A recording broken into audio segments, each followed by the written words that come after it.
for buying a 1 to 2 month soap sampler. Thank you. We now take you live to the Central Texas Command Center in the heart of the resistance. You're listening to The Alex Jones Show.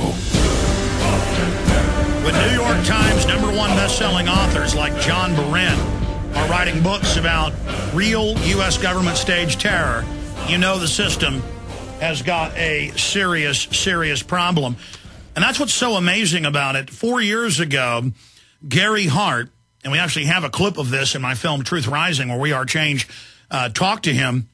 He wrote a public letter to Ahmadinejad, and he said, the U.S. government staged the Gulf of Tonkin and other events like the Maine. We will stage events in the future. Don't think we won't attack you if you don't do what you're told. We will stage terror attacks. And we went and talked to him, and he said, yeah, I said that. I wrote him the letter. Now, this is Gary Hart, who wrote up the Homeland Security Plan in 1993 with Bill Clinton. This is the guy at the Council on Foreign Relations in 2000 with the Hart-Rudman Commission that wrote up the current plan we're living under. He said, we're going to use this disaster, 9/11, to establish a new world order. Remember that quote. In fact, people won't believe it. Well, you guys, when you get a chance, I don't need it right now, search engine the term on YouTube.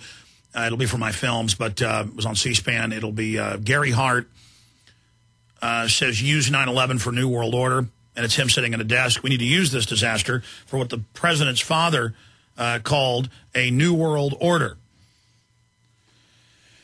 That's an exact quote. So that's why it's so important to get this article out. Top Clinton official, only a terror attack can save Obama. What have I been saying for the last 6 months when he went down below a 50% approval rating, now at 40 and dropping a point or so every week in free fall?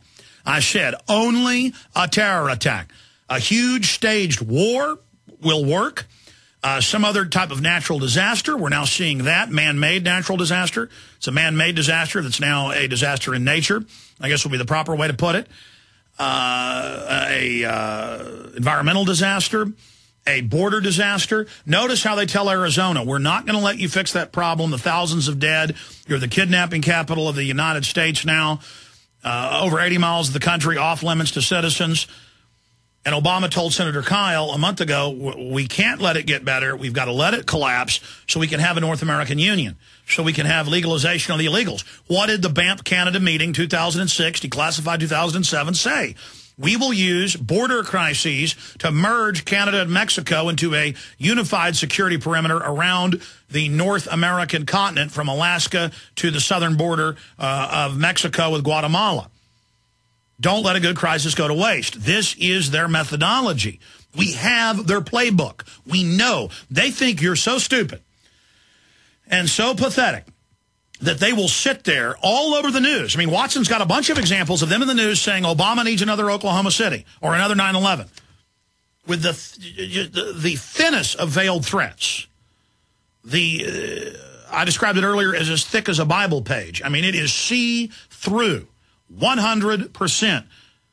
And they are desperate, and they are using every crisis they can. And remember, people say, well, this crisis, the oil is going to destroy Obama. The collapsing border and this lawsuit against Arizona is going to destroy Obama. Obama's socialist health care, it's so unpopular. Over 70% in polls when they passed it were against it, even higher now. The media puts out whitewash polls of 60% or so, 55, 60. Why would he do this? Because his job is to take all the heat. You know, my parents have a cockatoo, and the cockatoo is the New World Order. Here's my parable or analogy. And they put birdcage liner in every couple of days. They put the Austin American-Statesman newspaper, the local paper, in it's there for its droppings and for the food it doesn't eat that drop. The bird wastes about half the food it eats and plays with it. And there's all this food and crap at the bottom of it. And Barack Obama is the birdcage liner. And the New World Order is crapping on us and dropping food on us, and we're blaming the birdcage liner. And it's nasty, and it's gross, and it's ugly, and it's... But still, the bird is the issue. George W. Bush, birdcage liner. Here's another analogy, or another parallel to what we're talking about. We're always focusing on the red cape.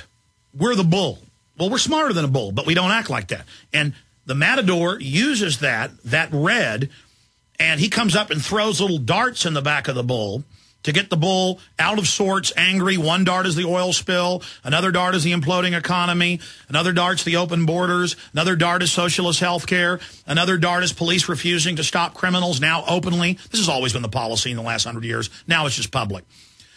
So they're throwing all these darts in, and we just get enraged with anger. And now he gets out his red cape.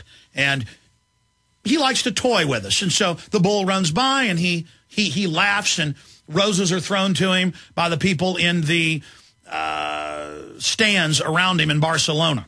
The whole world is a stage. Each of us players upon it, as Shakespeare said. And we charge through. And that's the equivalent of them openly saying, we need a terror attack in the newspaper. These ignorant fools will never even notice what we're talking about. You know, Gary Hart's writing public letters about how they stage terror attacks, thinking we're too stupid to understand it. It's all just a little inside joke to them. And so the Matador does that. And then finally the bull's got snot coming out his nose. He's angry. He's exhausted. This bullfight's gone on for 35 minutes. And the Matador pulls out his sword, long and sharp, and he puts the red cape out. And the bull charges, and he steps aside, and the bull impales itself. And the Matador, with precision, stands before the New World Order crowd, and they cheer him, and they throw the rose petals at him. And the senoritas want to go out with him that night. And everybody buys him drinks at the bar, and he's wealthy. He's the star. I don't focus on Barack Obama, the red cape. I don't focus on George W. Bush or Sarah Palin or Glenn Beck being set up for a fall, the birdcage liner. I focus on the bird. I focus on the Matador. I focus on the head, the brain, the system, the control arm, the philosophy.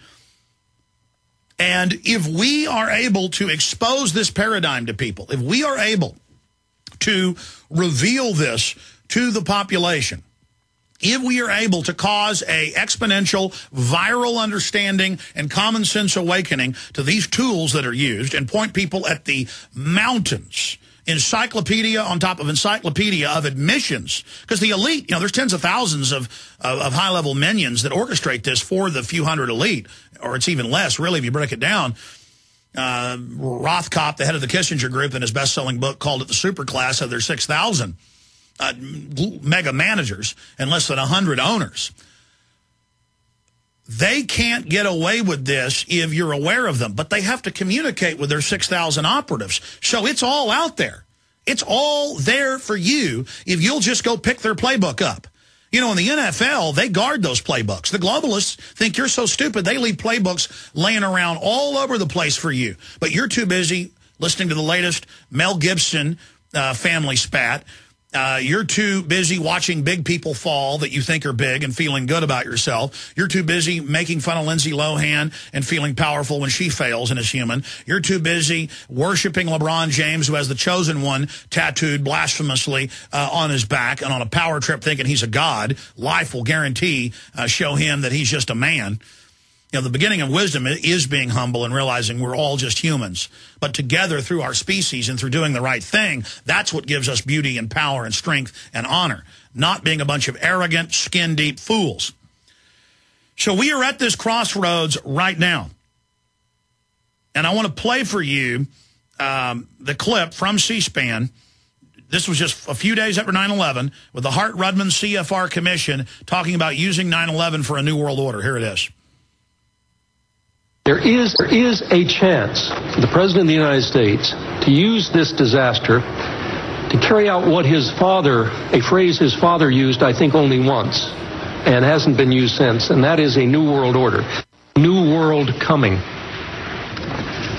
America will become increasingly vulnerable to hostile attack on our homeland, and our military superiority will not entirely protect us. Americans will likely die on American soil, possibly in large.